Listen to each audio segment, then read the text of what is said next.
Hey everyone, and welcome back. My name is Angie, and as promised, this episode continues our conversation with Kailee Morgue from last week. Except this time, we dive even deeper into the not so easy things to talk about.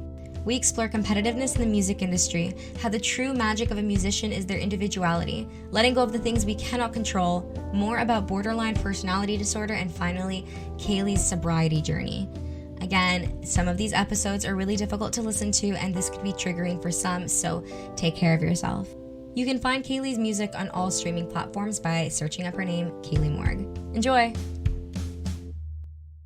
Funny that you mentioned being self-aware because I just recently learned that sometimes being self-aware is a really great thing and being able to analyze yourself is awesome, but there's also a line and you shouldn't be doing it too much because then you get too much into your own head and you start to question everything and then you get lost within your identity. And especially when you have BPD, that is like accelerated to a max. And I'm sure it's like you're hypercritical. Yeah. It's like you're so aware that you're like, I think you kind of start losing touch with like what is real and what like you think is happening because of like you're like, oh well, this usually means this, or like I might be reacting to this because of this, or this is subconscious. Like I think, yeah, I've definitely like struggled with feeling like certain emotions are always like bad. I'm like, oh, like if I'm getting angry or I'm feeling like this, it's like I'm having an episode or it's gonna go this way. Or yeah, I definitely like read into how I feel in that start. Kind of like I was saying with the bipolar, where like I'll live into it sometimes or like expect certain things, and then I just like I take it too seriously. Like I'm like, yeah, well, that's the thing, like being angry and being sad and being jealous, like, oh my God, we avoid those feelings so much because we just don't want to feel them. And then it's like embarrassing to admit that we feel them sometimes. Like I remember seeing my friend start really succeeding and I instantly felt jealous and I was so angry at myself for feeling jealous because all I wanted to do was feel happy. So I had to dissect, hey, like why am I feeling jealous? Why aren't I being happy? And it turned out that there was a chain reaction and all I saw was this, but it's because there was a lot more to it. So like being able to confront that person, be like that was probably one of the most difficult things for me, to be like, hey, I see you succeeding and I want to be happy for you, but I'm not. And can you teach me how to be happy for you right now? And can we like analyze why this is happening? Because I want to be your support system. That's like difficult. That's really difficult. Oh, yeah, it's definitely hard to admit that because I also think it does feel like embarrassing or something. And like, I cannot even begin like with how that feels in music too, to like see your friends succeeding and not so much like sometimes, yeah, I think it shows itself as jealousy and you're like, well, I feel like I'm doing all this and like it's not working for me, or like certain things that you wish like you got and all this stuff that I think it has nothing to do with like whether your music is good or not, whether your message is good or not. Like it's more just like everyone's journey is different. And I know like as soon as I kind of, what is that saying? It's like as soon as I realize that like other people being successful doesn't like lower my chances of being successful. Like when people say like just because someone's so beautiful, like that doesn't mean you're not beautiful. Like you guys are both. So I think like once I started realizing that, I'm like, nothing, this person's light doesn't take away from mine. I was really able to just like get through that, because I also think it's common to like befriend women that are very competitive, and I think it's like I don't think it's on purpose half the time. Like I think that we really just feel or kind of are put into a position with like social media and being in the public eye where you feel like you have to be the best at this thing, or you have to be the prettiest, or like we are put in a position to butt heads with each other because people compare us and people like build us up in a way that is always like, oh well, you're the next this, or like when people say like stupid stuff like someone walked so this person could run, and like all the stuff that compares us, where it's like we're all our own people, like making music or doing any sort of art or any sort of job, and like it doesn't need to be compared. So I think it's a subconscious thing that bleeds into our friendships and our working relationships where we feel like we have to be the best. And I definitely have like friends that I remember like a couple of friends and I'm like, why does it feel like we're competing with each other? Literally. I'm like, I hate that. And I know that's what I'm saying. Like, I'm definitely guilty of like feeling envious and feeling like because of my own journey, if I'm in a rough spot, that I can feel like, wow, like I don't get why that's not happening for me. And it makes me feel bitter. And I'm like, that person deserves that though. And even if they didn't, like, why is that for me to decide? Like, I just, like, I don't even, I kind of stopped doing that. And even just aside from music, like in my friendships, I surround myself with people that like, just genuinely like want the best for me and like want to see me happy, and it doesn't take away from their light. That's why like I love hanging out with like I just have found so many people recently that like they just want the best for everybody genuinely. And it's like, that's as simple as that sounds, it is kind of hard to find sometimes, because I think other people are stuck in their bitterness, and it's a weird feeling to like confront, you know. And like, again, neutralizing that competitiveness is difficult. So a lot of people are like, oh, why are you so competitive and stuff? And mind you, I'm so guilty of that. Like, I've been in friendships that are competitive and I've gotten mad at them for trying to compete with me. And I'm like, this doesn't have to be competitive. Like, why are you making this competitive? But the thing is, that's all we see, when in reality, there's such a chain behind it. Like you said, like, you know, social media, jobs, looks, appearance, success, everything plays a factor into this. Especially I find as a woman, that can be really, really difficult because everything is already very competitive. So you're right. It definitely does bleed into friendships and relationships without us even realizing, yet the competition is all we see when there's so much more behind it. Yeah. It's like, it's unfortunate because I still, yeah, like I stand by the fact that I think that like women are like built to compete with each other. Like it's not even our choice at a certain point. Like I think that we, like in music specifically too, like there's always like, well, who's the next big pop girl, and it's just like, why can't we do a bunch of them, and like why can't we do a bunch of different types of music? And so I think it's definitely like finding the right crowd and like unlearning that subconscious bitterness, because everybody feels it, and it's normal to feel too. I think you just have to know like where it's coming from. Yeah. And I don't think many people like it. Like, I don't think people who are inherently competitive like being competitive. I think it's just a matter of like acknowledging it and being like, hey, why is this a competition though? Like, I mean, again, in music, like, why are we comparing rap and like pop and punk and like all these different genres when there's enough room for everyone to succeed, especially in the arts? I think that's such a good way of summing that up. Like because I've said that to my boyfriend before, where I'm like, I feel so defeated about music sometimes because I don't feel like there's room for me.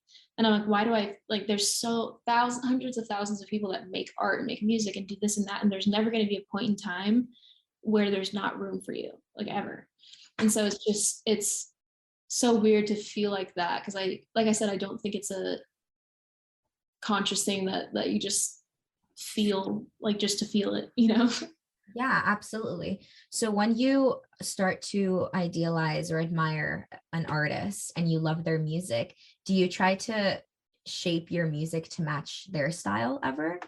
That's a good question. I don't really do that with more modern artists, because I like, a lot of times, like when I admire something that somebody is doing, it's because I feel like it's different and innovative.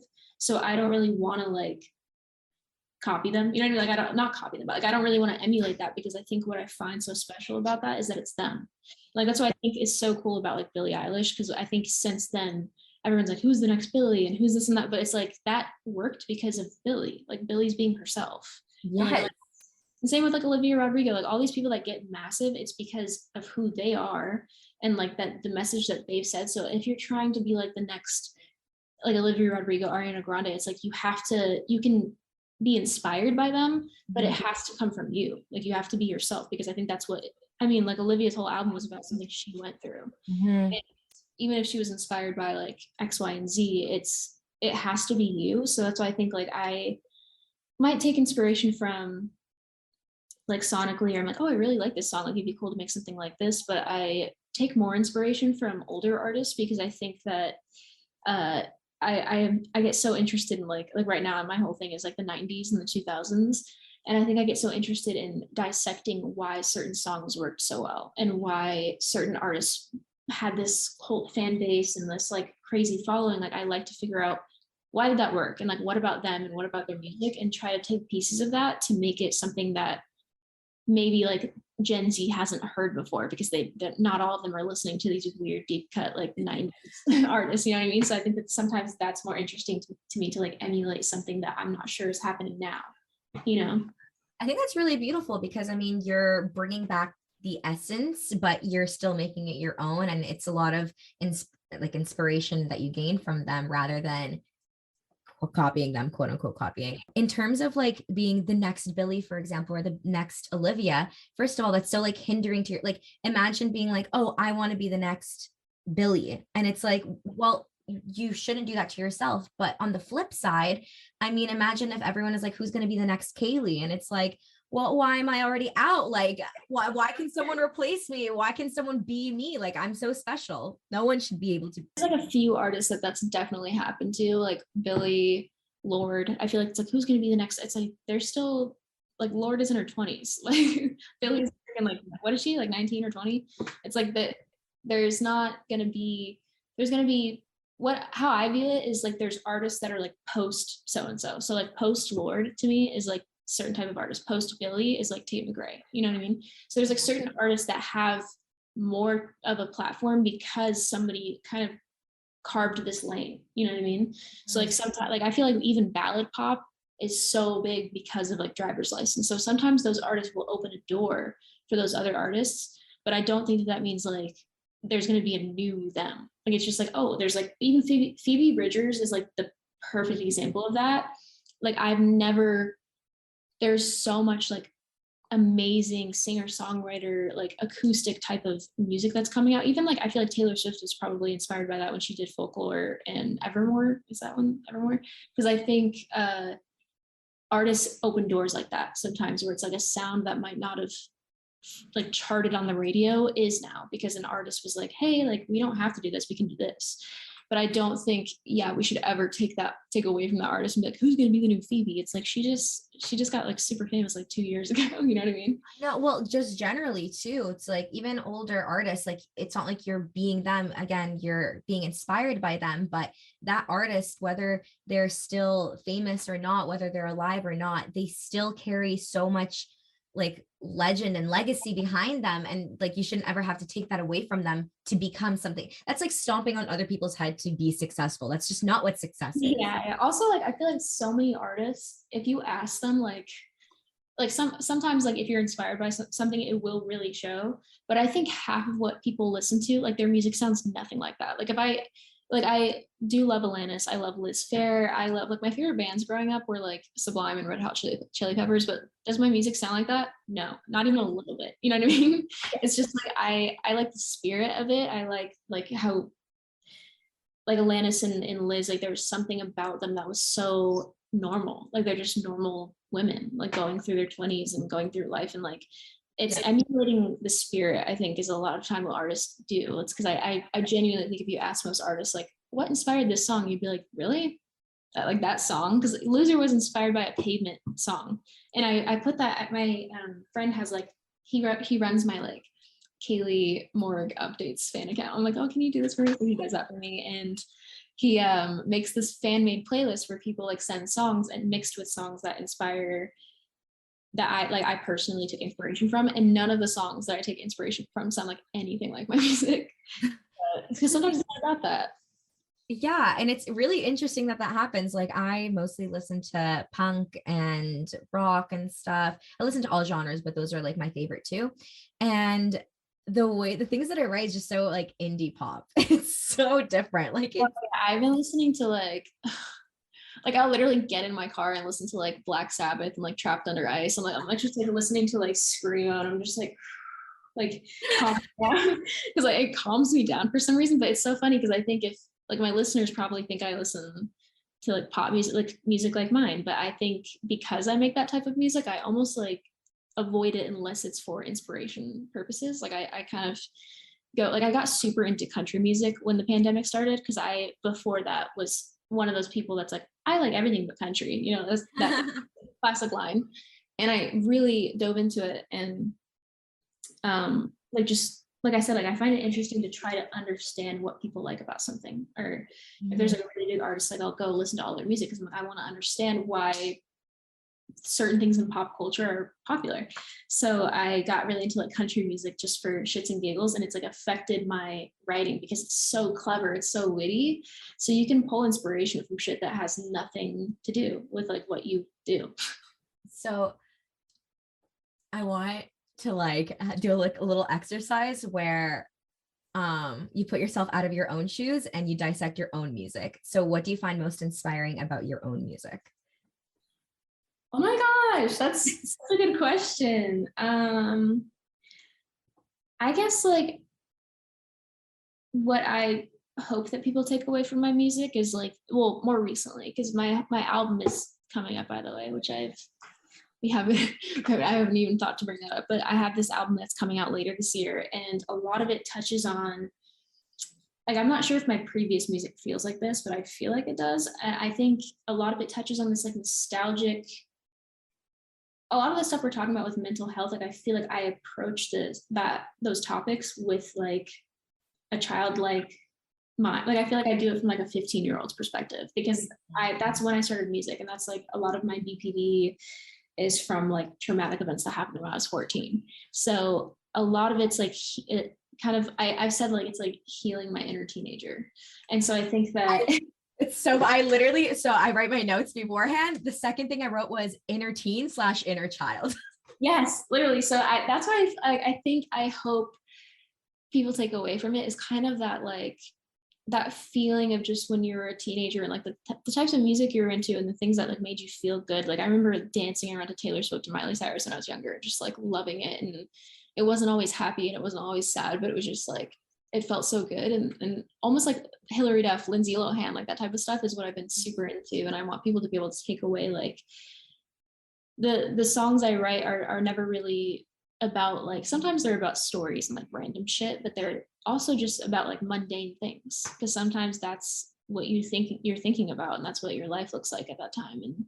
And I think like just to hear somebody talk about normal life and like how shitty it is being in between like that phase after coming of age when you're like in your early 20s and you're like, all right, like what's going on now? Like, you know, so I think it's such a specific weird feeling in young adulthood to be like lost and feel like you're 15 again.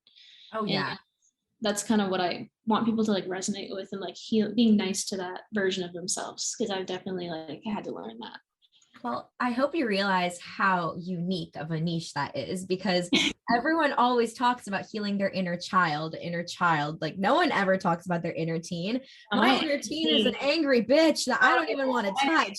My inner teen is like, she carried the bulk of the trauma out of any version of myself. So I think it's definitely like I feel like, yeah, like my inner child, I think it's good to connect with that because you're so innocent and happy and like you don't have any of that stress.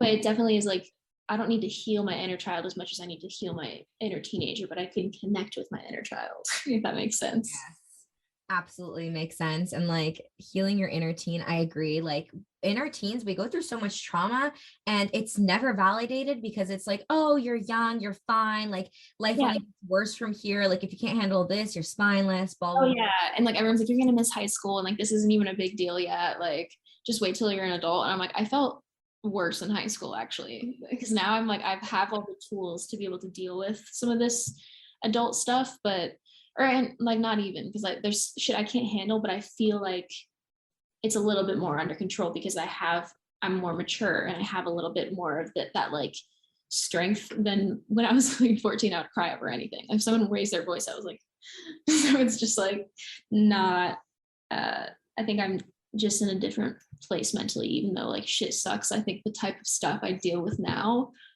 I could not deal with at 14, you know? So yeah. Absolutely. And I think that's like an amazing, amazing thing. And to be able to reflect on how far you've come is a beautiful thing. And it's definitely portrayed through your music, whether it's the lyrics or your instruments and stuff, and being able to be like, wow, like I wouldn't have been able to even feel this, let alone dissect it, let alone put it out onto paper when I was 15. And now I can, you know, it's such growth. Yeah, it's definitely weird. I think it just like sometimes I through all the like the self-hatred and all that stuff, like sometimes I also have the sudden realization that like 8-year-old me would be so happy that I'm me. You know what I mean? Like 8-year-old me would be like, oh my God, you get to sing and like you have boobs and like you have cute hair. Priorities. Yeah, like 8-year-old me would be so happy that I'm like I don't even think I would be able to fathom the fact that I live in LA and that like I'm living with my boyfriend and we have a dog and like we're so happy. And like I think it's just, yeah, like there's a lot of bullshit, but I have to kind of remind myself that sometimes that like I am like doing what I always wanted to do. And even when it comes with like periods of being like, what, I'm fucking broke and like who nobody likes me and like my music is flopping and like you go in and out of that, but it's like I would rather be doing this than going to school or like doing something, because I'm not sure I would thrive in that setting, you know. Oh yeah, I get it. I have 2 degrees and both of them I was literally like scraping by because school is just not for me. Yeah, I did it twice.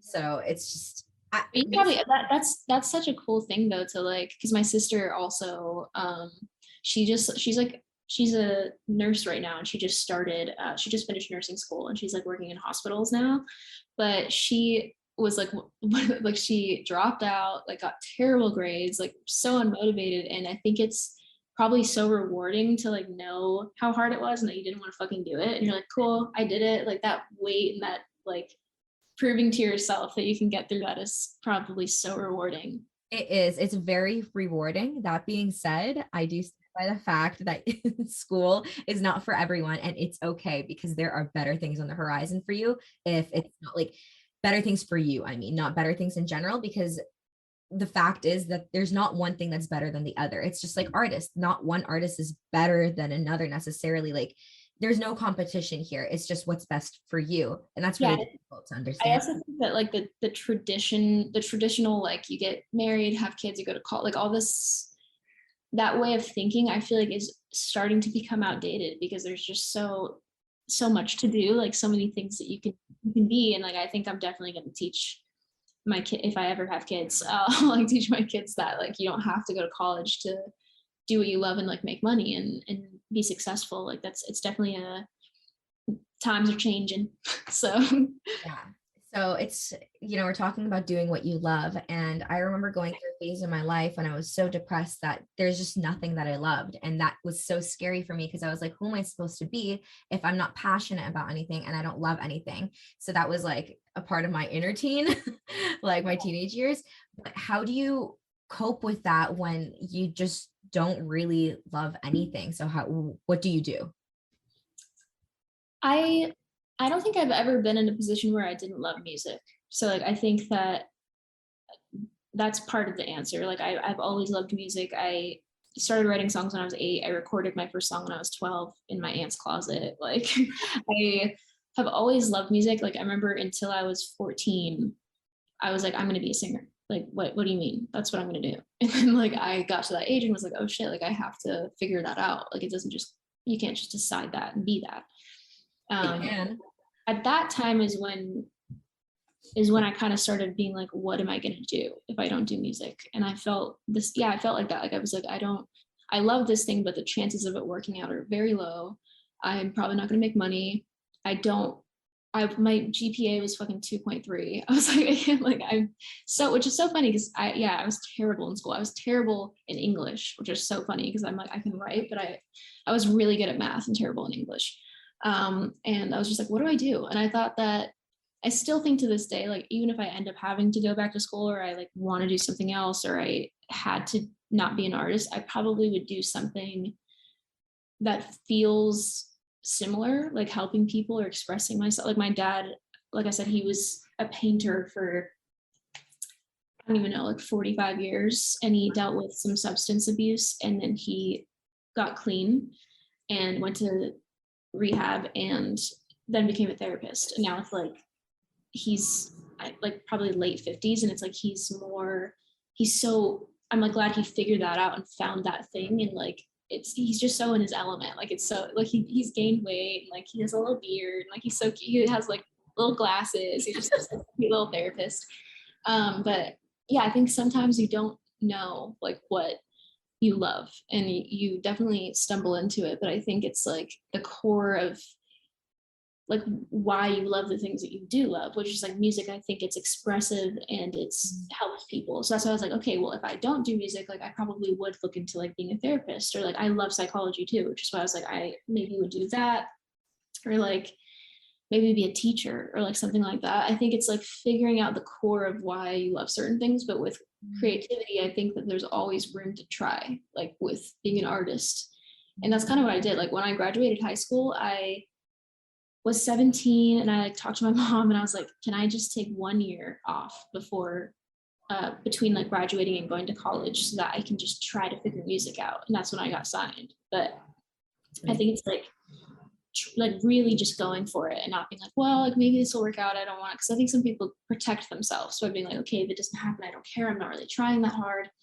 But I really like went for it and just put my art out there until people listened. And like even through my dad not liking it and like my certain family members being like, oh, that's cute. You like, you know what I mean? So it's definitely just believing in yourself too, because the more that like you have that self-talk and stuff, like it manifests itself. Like if you're sitting there being like, well, this probably won't work out, and this, like, it's more likely that it won't, because you have to like have this headspace of like, what do I love and how do I make that work? That's Absolutely. And I think when you're asking yourself, what do I love and why do I love it? You love music, and you don't love music because of like the amount of people who are listening to it and stuff. It's you love creation of music. You love putting it out there. You love people with it. And I think that when we are consumed with superficial markers of success, which again is honestly a lot of the time a trauma response or a defense mechanism, but to acknowledge that is really important, because then you're able to unlock the door as to what you actually love. So for example, artists who are in music, who do music because they love the fame and they love the numbers and they love, the validation. That's what we all need, validation. I get it. That's what you need, but that's not what you love. And if that's the part you care about, like you're going to be severely disappointed, because it's like it's so much more than just like getting Instagram followers and like, well, I'm going to tour and do this, and it's like such a building process, and only somebody that's passionate about this can do it for that long, because it's like, oh yeah, you have to ride through it, because it's one of the most inconsistent. Anything creative is almost always one of the most inconsistent jobs you can have. So there's like times where you're good and you're like, wow, everything's going great. Like when I signed to Republic, I was like, I got this deal and blah blah blah. Like I'm gonna tour and I'm gonna do all this shit. And then like a year later, I was like, what is happening? What is going on? Like I shaved my head. I was like, I'm having a mental breakdown, and like my music is flopping. And then a year later, I was like, I got dropped. And then a year later now, I'm like, oh, cool. Like I am back up to the same amount of monthly listeners I had 4 years ago. And like I'm doing, hopefully it's like a little like revival, and like I'm writing it out, because I was so close. I was so close to like quitting music last year. Oh wow. And like I was just like, whatever, I'm just gonna go to school. Like I'm not gonna like, because I think a huge part of me was like, I would rather just know if I'm gonna fail or not, so I can stop trying. Because like if it's not gonna work, I'd rather just get ahead of it. And then now, like my boyfriend, he was like, Kailee, like I will pay rent for, he's like, I'll do everything for you, like it's just for you to keep trying. He's like, I don't want you to stop making music, like it's not done, like I don't want you to. And it's so funny because now we're like switched around where I'm doing really well and he's like, I don't know what to do. And like that's just kind of how this business is. Like there's never a point in time where you're like, I did it, cool. You know what I mean? Like even artists that have fucking mansions and like are making millions of dollars, like they still feel like, wow, like they want to put music out and have it be heard at a certain level. Like there's always another level to be on. Like everyone's always like. And again, it's like if you're consumed with like your big house and the amount of viewers you're getting, again, we all need validation. And when we don't get that as young kids, we tend to overcompensate and we seek quick fixes. Like I need everyone to love me and stuff. And that can be very hindering to your own self-growth. And again, when you don't get it, you have to keep trying again. That's when you end up stopping because, you're focusing too much on the numbers rather than what you love. And it's not possible for everyone to like you. There's never going to be a scenario where your music makes everyone happy, where you make everyone happy, where everyone likes you. Like there's just, I really struggled with that in the beginning because I was like, oh, well, I'm just very like, at the time I was like, I'm a very simple person. Like I was like, I feel like I don't do anything to make people dislike me, but it's like not even about you at the end of the day. It's like if you're putting yourself in that position, people are going to make the decision of whether you're attractive or not, whether they like you like immediately. And that's not your responsibility, you know? So it's Yeah, hatred is a reflection. Like, there's no reason for people to hate you, especially people who don't know you, you and know? like at the end of the day, so this was like a huge lesson for me too. I've like learned so much the past few years is like not letting go of things you can't control, which is like cliche and everyone says it, but like we all deal with that so often. And like I finally really just like gave in, I think in like February of this year. And like I've been so good mentally because I was just like, I can't, like if people aren't gonna like me, cool. Like if music goes to shit, cool. Like I can't, I'm doing everything I can. And that's if it doesn't work out, then it wasn't meant to. But like as long as I'm giving everything my all and I'm trying, like if I can't control A, B, and C, then like that's not for me to try to analyze and be like, well, what can I do in this and that? Because it's like you can't. Some things you can't do anything about it. And like you have to just like, if you're putting yourself in the position to be judged, you will be. But it's not up to you whether they like you or not. You just put the version of you out there that feels like the most authentic to you. And that's, you know. Yeah. So last year, when you were so close to giving up on something that you love, what happened? Why did you keep going? I so I yeah, that was like a few months after I got dropped. I got a new manager, but he was like a little older. We didn't like click. So I had no label. I had a manager that I had just met and I was broke. So I was like, cool, like I don't know what to do. Cause I was like, I feel like I'm reaching a point where I'm not gonna make money. I don't know if even if I sign another deal, it's not gonna happen for a while. I don't know if this manager and I are clicking. Also musically, I was like, I didn't like anything I was making. And like it's actually interesting because none of those songs are coming out. But like there's a point in time where I made like a handful of songs that I was like, wow, like I just don't like this. Like it doesn't feel like I'm not happy doing this anymore. And I think it was because I was approaching it from this panicked like headspace of like, well, I need to make a song because I have to have new demos to show people and stuff. And it was so hectic and just like out of desperation, I think that it strayed away from like the core of why I started and it being personal and it being creative and authentic. It just turned into like, what can I do to make people sign me or like make people like me or make my music work?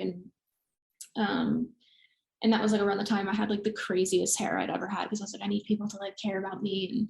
And then I basically almost gave up. And then shit just kind of started like picking up again. And I think I realized what I was just saying, that like the music wasn't clicking because I was like, what is not like, why don't I like any of this? And then I went in with this producer that I actually made my biggest song is Siren, and I made that song with him. And like he was so open to just like whatever you want to say. And like I started, instead of going into a session and being like, okay, like what's going to be catchy and what's going to be, I started writing songs like on guitar, like in my living room with my boyfriend. And then I would take them into the sessions. And that really helped me because I was just like, what do I want to say from like my little living room in my apartment? What does my brain want to say? What do I want to talk about? Like that means something to me. And the first song I wrote was Another Day in Paradise. So I was like, oh, I have like chills thinking about it because it was just like such a, like, it was like one of those moments where I was like, this is like, I'm like stumbling into this like new version of myself, I think lyrically and sonically, that I really loved and like felt like I was doing something different, or if it wasn't different, it just felt different for me. So I think I just had to like find what made me like care about the creative process again. And then I was like, this is worth trying for because I want people to hear this. It feels important, you know? Yeah, and it is so important. And I'm so happy that you didn't stop because I really love your music, the things that you put out there. So, Siren, for example, you had to like really analyze what it is that you wanted to say. Same thing with Another Day in Paradise. And it's like, what was the hardest thing that you ever had to put onto paper and put out there?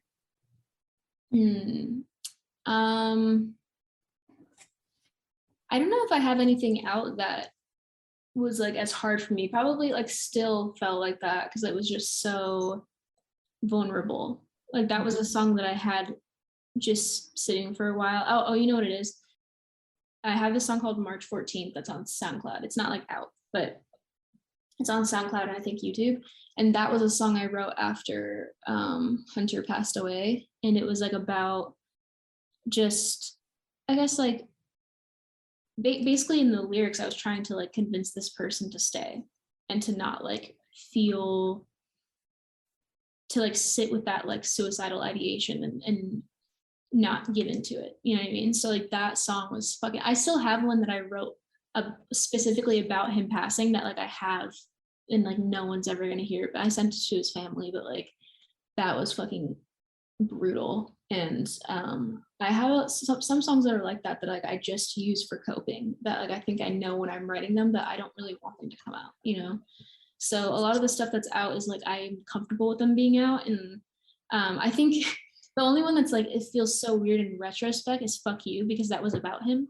So now like when I play it, like I'll have a whole crowd being like fuck you, and I'm like, I'm sorry. Like it's just so weird. Oh, but like yeah. also you have to also, when grieving, it's such a crazy process, like you can't feel bad about like this experiences you shared just because they're not here. You can't be like, okay, cool, like everything was so great and like we never had any toxic. Embrace the history. Yeah, it's like you have to accept the reality of what, like I had to accept the reality of what our relationship was and how I chose to cope, even though he wasn't here anymore, you know? Mm-hmm. So a lot of that stuff is like fine for me now, because also I honestly don't even think I like dealt with it fully, like because I like 2 months after he passed, like I something like I was like I turned it off, like I was like I can't care about this anymore, not care about this, but I was like I can't like Carry these feelings yeah, like anymore. I can't like be like just like trying to pick myself up off the floor like every day, and like I was like feeling so sad, and I was like I can't do it, like, I was like I just stopped. And then like now every March I always feel like shit for like 2 days, because that's like I think it's been 3 years now, so like in March I was like had the most terrible breakdown, and I still think like it just comes and goes, Mm-hmm. which is that's how grieving is. But yeah, like that's the only stuff that I think really feels weird, and for a completely different reason, Tied Up feels so weird because it's sexual. Like I'm like, oh, like I hate that one. But because I feel like no hate to the producer or anything like that, but I feel like I felt like I had to be like sexual or like attractive and this and that, like as a young girl in the industry. I wrote that song when I was like 19, and I think sometimes it makes me feel weird because I'm like, I wonder if that's something I felt like I had to do, like to be attractive, this and that for other people, or if that's something I would have just already done. Because there's nothing wrong with like writing about sex and stuff. It's just not very like me. So like that's a weird one for me, because I'm like, oh, like do I feel like I felt like I had to, or did I just want to write about that? I have no idea. Yeah, I mean, well, I think that you just answered your own question. It's definitely okay to talk about that stuff and like sing about it. And props to everyone who does and anyone who does. Oh yeah. But I feel like definitely at 19, as a woman, getting into an industry that is honestly male dominated, music is a male dominated industry. Yeah. It's difficult. So yeah, we do find ways to like overcompensate with like what we have. And I hate that, because it's not on you. It's the standards that society has put out there, and it's the competition again, and it's like needing to find a way to get on that ladder without stepping on other people's heads, and then you end up losing your sense of self, and it's a complicated mess because there's just so much competition. Yeah, it's definitely weird. I feel like that was like a whole other issue I had in the beginning of being an artist, of just like not, you can even see that because I like archived almost all my posts, but I have a lot of them like when I go through and I can see all the ones that like aren't public, like you can see a shift in my persona of like what I thought I had to be and who I am. And that's why more recently, like I feel like the way I post is pretty different. I don't really like posting like selfies that often, or like I don't really post like in more like revealing outfits. And that's not because I don't think that's okay. I just like I am so like casual and almost like I just don't like doing that stuff for me personally. So I like stopped feeling like I had to do that. And like that doesn't, I guess it just like it just kind of changed, and I feel like I'm like, I don't have to do this and this like for people to care. But like I fucking love when other people do. Like my best friend, like I said, like I'll literally comment on all of her shit. I'm like, you're so hot.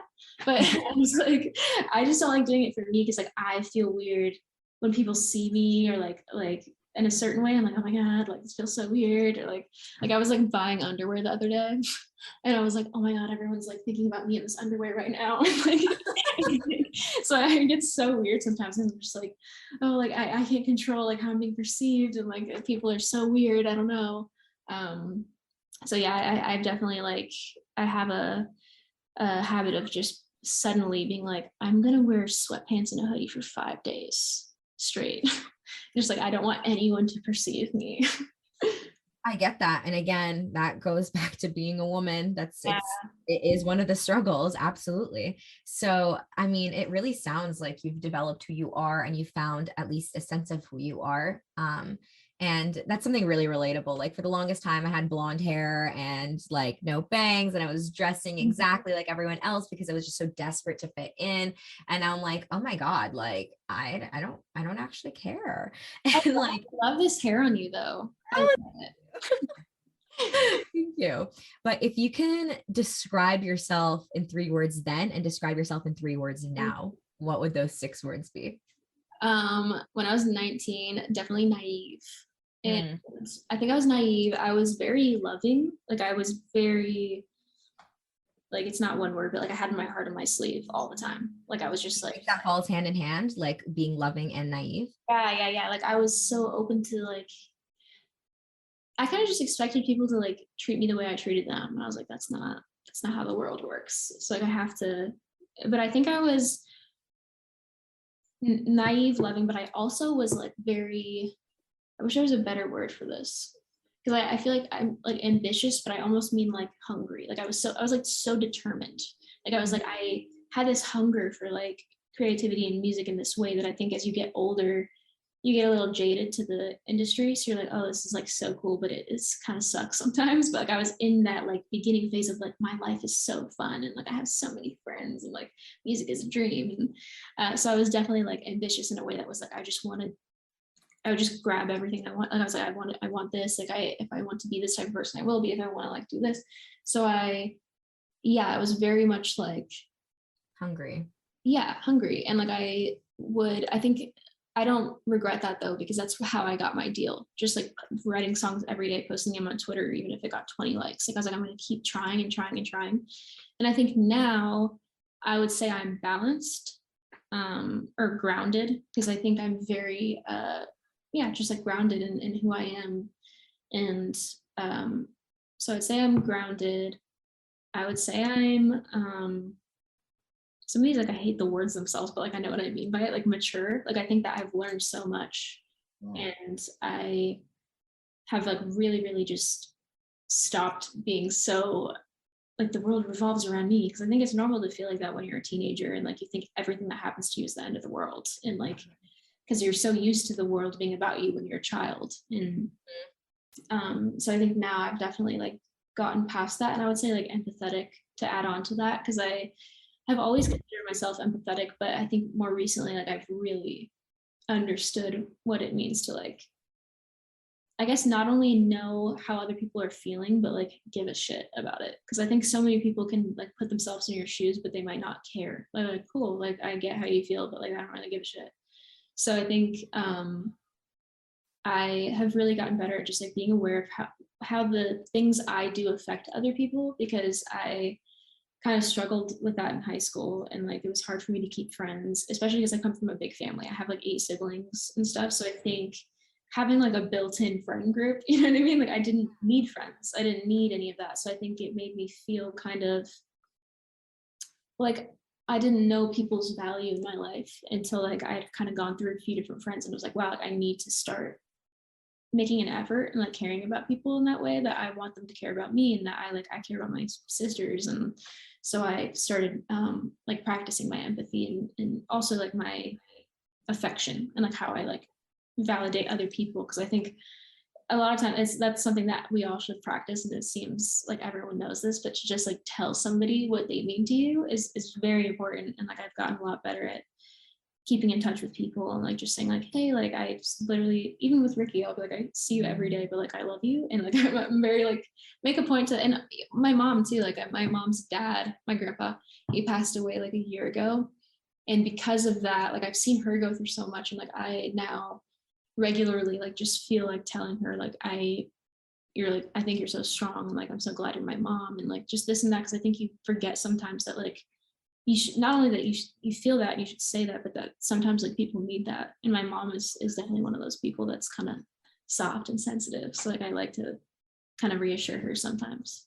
That's so beautiful. I definitely would love to also add on to the fact that you are so resilient. I mean, you've hit so many like walls and you kept going, and like through all this difficulty, and resilience is a really, really difficult thing to embody and apply to your work, especially when things are going wrong, and especially when things are going wrong for so long and you feel like they're out of your control. I mean, like losing a sense of control is kind of what triggered me to kind of like relapse on my eating disorder and stuff. And I feel like knowing that you can't control everything and being okay with yourself and loving yourself through every stage and trusting the process is a difficult thing. So like I commend you for your resilience. And yeah, it definitely wasn't always like that.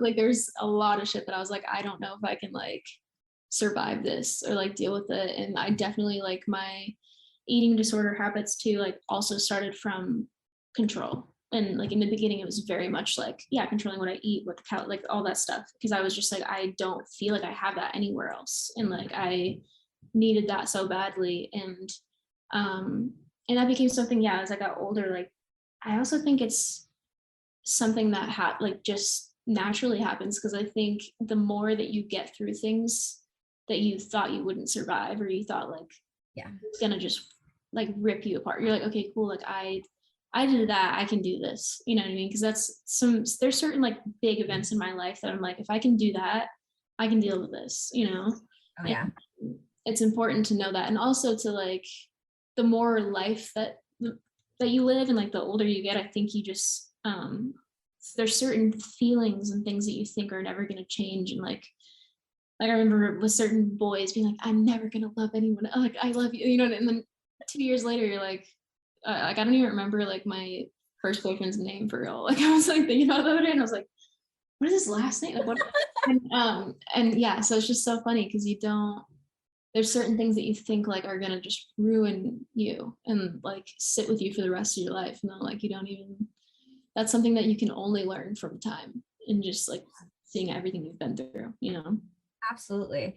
I was just gonna say I'm so excited that we got to do this. Like it's making me very fulfilled to like to share this. So Oh my God, I'm like loving hearing your story. But you mentioned sobriety earlier. And since we're talking about resilience, I would love to talk more about what prompted you to choose to be sober and what happened there. I don't think I fully touched on this ever like publicly, because I've said, I think I've said that I was sober, and like I kind of vaguely talk about it.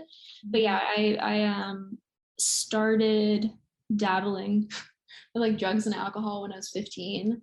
And yeah, it's just, it became something from the ages of like 15 to 19 that was like started with like weed and alcohol, and it was like psychedelics, and then it was like Molly, and then one time I had Molly that had meth in it and I had to go to the hospital, and then like it was like a whole thing.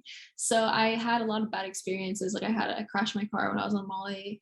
I had to drive on acid before, and I like almost died. I yeah, and then like I went to the hospital that one time, and they were like, you shouldn't be alive right now. And I was like, oh, it's tight, like that sucks.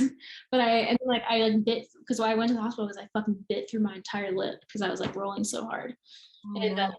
yeah, I feel like a lot of people don't know like the extensive, like I have a lot of even like the first year of my career I was still doing drugs, and that probably contributed to like some of like the eating disorder stuff too, because I was never hungry, and like I think it enabled that. And I was very unhealthy, and like I looked very sick at that time. So I think that's when I like a lot of around fuck you, I think is like the last time I think I did acid. And then after that, like I was only drank from the age like 19 to 21. I only drank. So I was like, cool, like I'm not doing drugs anymore, so like it's totally fine. And then I when I went on tour, no, even before that, like it was kind of an issue because I like dated this guy that was like drinking a lot, and so it just made me drink a lot. And my mom, like, you know, like we all drink, we drink at home, so I was like, it's fine, it's not a big deal.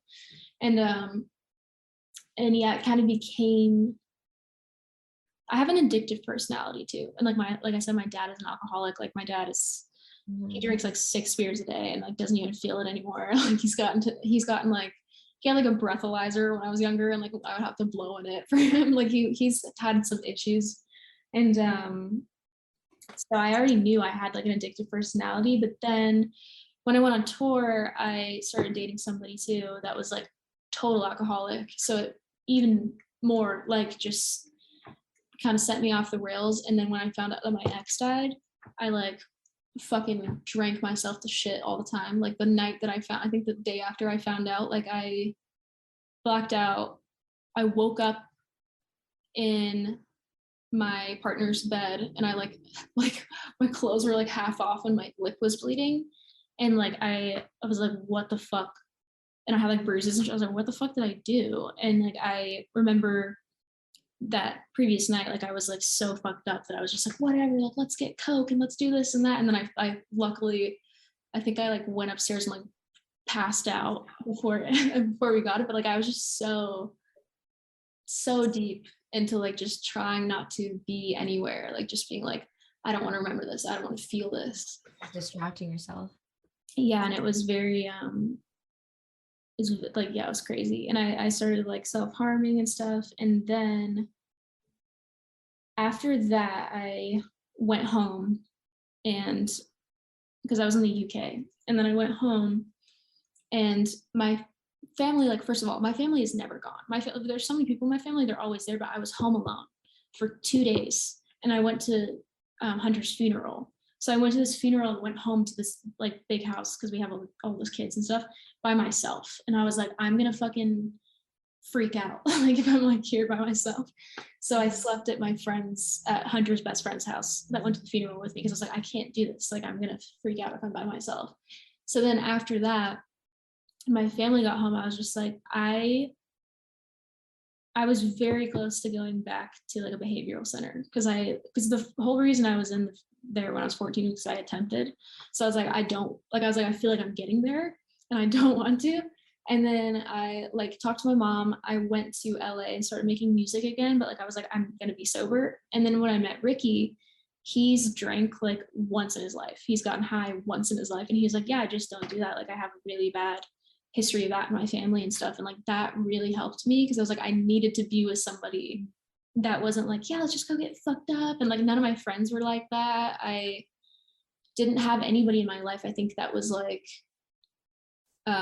doing that anymore. And like it finally got me away from it too, because I just realized like how far down I was, that I was like, I'm gonna like go off the deep end. Like I just didn't think I was gonna survive that. And then I knew like I can't keep drinking because like I'm just gonna feel that sad. So that's kind of around that time that I said I like turned it off. Like I was like, I need to get better. I need to start making music. I need to do this. I was so focused. I stopped like, I just like, that's when I let my hair grow out. Like I wasn't wearing that much makeup. Like I was just like, I don't give a shit. I'm just gonna make a bunch of music and like get through this. And that's when I started getting better. Because I think I've drank once since then. And I was like, it was just with my mom. Because I was like, I don't care. Like I'll just drink like White Claws with my mom and like it's not a big deal. But and I think I had like champagne at my sister's baby shower, but I won't drink like to that degree anymore because of how intense it got. Because I think it's definitely like a trigger to a lot of my behavioral issues.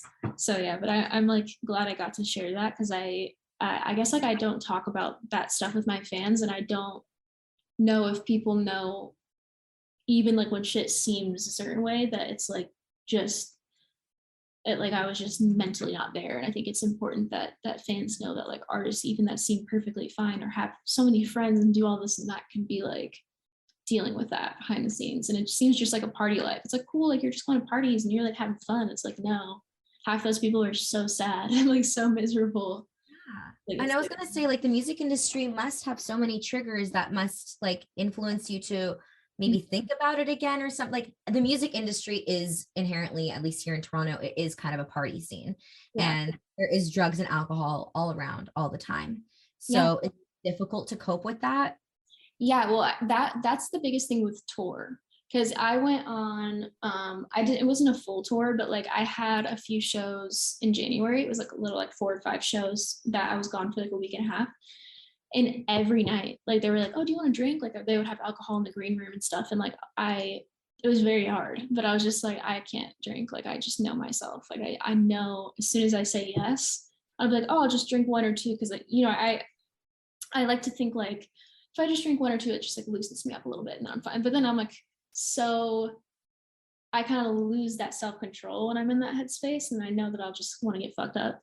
So I yeah, it was like really hard, but I was like, I can't drink, so I didn't. And luckily I didn't, because my drummer, it was just me and my drummer, she got so fucked up that she was like throwing up at the hotel and stuff. I'm like, oh my god, like I'm just like the mom of the group right now. Like, so I actually prefer doing that. And like I like anytime like I go with my sister anywhere, like I'm always like the designated driver and stuff, and like I don't really care about that, because I think it's just like I feel better when I'm fully in control of myself. So it's something that I've learned to actually enjoy, but it does get tough for sure, because almost everybody like I've met in music likes to party or likes to do that type of stuff. So any events, any shows, it's like there's going to be drinking, but you have to find the people that are, usually everyone I've met that like is sober, it's because very similar experiences of just like being around it so much, they're like, I can't do that anymore. So I've kind of made a point to like surround myself with people that don't do that, but that doesn't mean like you shouldn't be friends with people that don't, because I do think it's good to practice that, so that way like if you can figure that out while you're around people that drink, like you're good. You know what I mean? If you can figure out like that self-control and being like, you can do that, but that's just not my thing. Like then you really start building up that yeah, like that self-control to just be like, that's not my thing. I can't do that, you know? Yeah. And I mean, this whole interview started with us talking about BPD and how especially when you were younger, you would take on other people's thoughts and emotions and feelings. So, now we're talking about your sobriety and how you made the active decision for yourself to, stay away from that, even though you're in such a setting where everyone is doing it. And like the fact that you have BPD, I mean, that must make things really, really difficult. So you're very strong. Oh no, it's very hard. Like I meet people and immediately I'm like, oh my god, like they're so cool. I want to live more like them, or like do like it's easy to do that, but I think the more I've done it though, like I can see the pattern in myself well enough to know, like, 'cause sometimes I'll try to be like, no, I'm not marrying them. Like they're just really cool, and like they're like I'm not doing anything. Like I'm totally fine.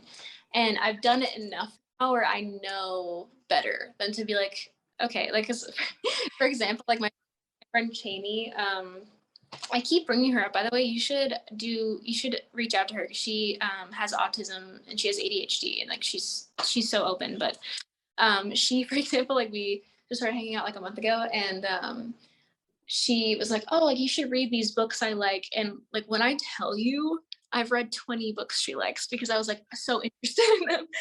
Okay, also I have an issue too. I've read 30 books in the past 3 months because I'm just insane. Oh my God, But yeah, bro, that's so mad. I can't even get myself to read. I keep on saying, oh yeah, I like to read. Meanwhile, I haven't read one since high school. like I think I've probably read more books the past 3 months than I've read my entire life. So like I don't know what, like I just kind of I love escapism though, to be fair. So like I love, and it seems more like stimulating than watching a show. Like I like having to read, and I think it helps my vocabulary, even though I still sound like a valley girl. But I just enjoy it. But I noticed for sure that when she was like, oh, you should check out these types of books, I was like, I'm going kind of hard with these book recommendations. I'm kind of like reading everything that she tells, and I'll like just like she'll tell me a book and I'll be sitting next to her, I'll be like, I just ordered it.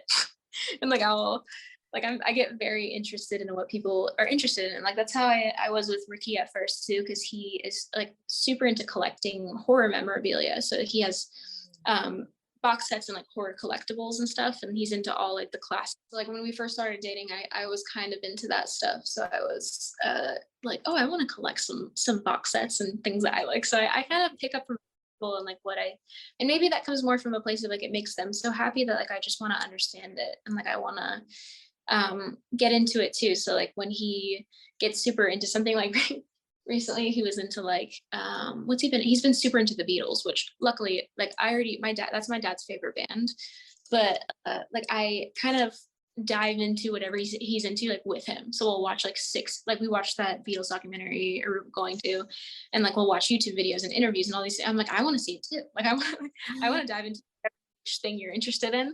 So like that WWE, Rob Zombie, like I'll just be like, sure, I want to know what is this about? Like I've never. Awesome though.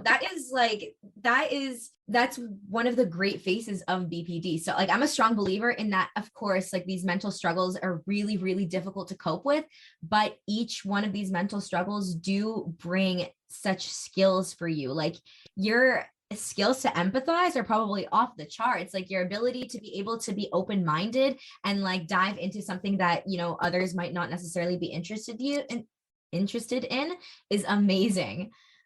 I guess sometimes it's only harmful if like what they're into is not, like if I mirror things about them that like aren't beneficial. So like that's kind of also how I started getting into drugs, because like my ex-boyfriend was he took like a lot of pills and stuff like that. So like I started taking pills and stuff in high school because I was like, I want to understand why you love this so much. I want to understand like why you can't stop. So like I was trying to empathize by like also doing that, and that was an issue. Or like one of my like ex best friends, she very much like whenever we would hang out, like she wouldn't want to talk about anything besides like people and like gossip and stuff. And because I was mirroring her, like I found myself just like gossiping and talking shit, and I was like, I don't do that, like that's not me at all. And like Ricky noticed that too. He's like, oh, like I feel like you're like talking a little differently, because sometimes I'll mirror things in people that I don't think are like healthy, or like they're not so good. So sometimes it's like, oh, I'm so interested in this thing and this is so fun and we get to bond over this. But sometimes it's like I can mirror people that have like manipulative tendencies, or like if sometimes I've mirrored people where it doesn't go well because they start seeing themselves in me. And I'm like, if you don't like me acting this way, like I'm just mirroring you. That's a plot twist. That's a reflection of you. Like I all you, dude. So it's like mirroring, but also like matching someone's energy in a way, but it's to a very literal degree.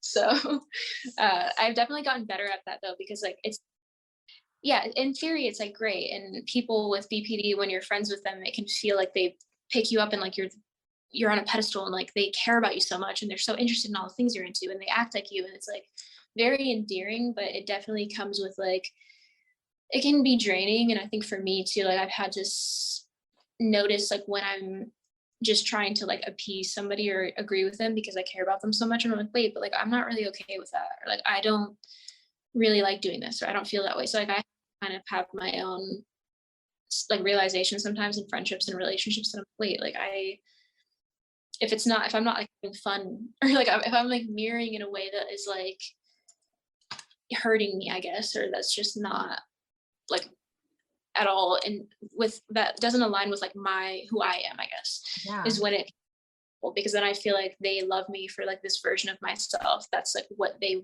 want to see in me but isn't me, you know, like, so it can be kind of, well, there's just so much beauty in individuality as well. So I mean, I can see the struggle, and I could see how difficult it is and how energy consuming it is and draining.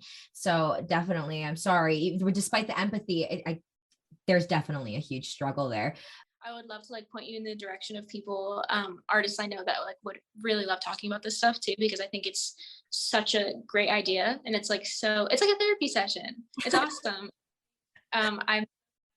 Thank you so much for like, because you reached out to me, right? Yeah, I did.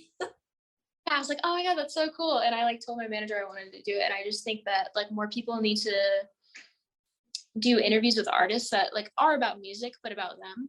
And I think that it's really important that people see like the human behind the art. And I just like, thank you so much for giving me an opportunity to talk about this stuff. Oh my God, dude, of course. I would also love to have you back on here whenever you want. Like I said, you having a degree in psychology, like that's just such a cool idea, I guess, like to talk to people about their mental health issues, because I feel like no one asks us about that. Like they're kind of like, oh cool, like they want to ask artists in a way that's like, what's a good headline, or like what's kind of has a nice ring to it for our article, but I think it's important that we talk about like the stuff that we hide, you know. Being raw. Oh, thank you for being here today, though. I appreciate it with like the deepest part of my heart.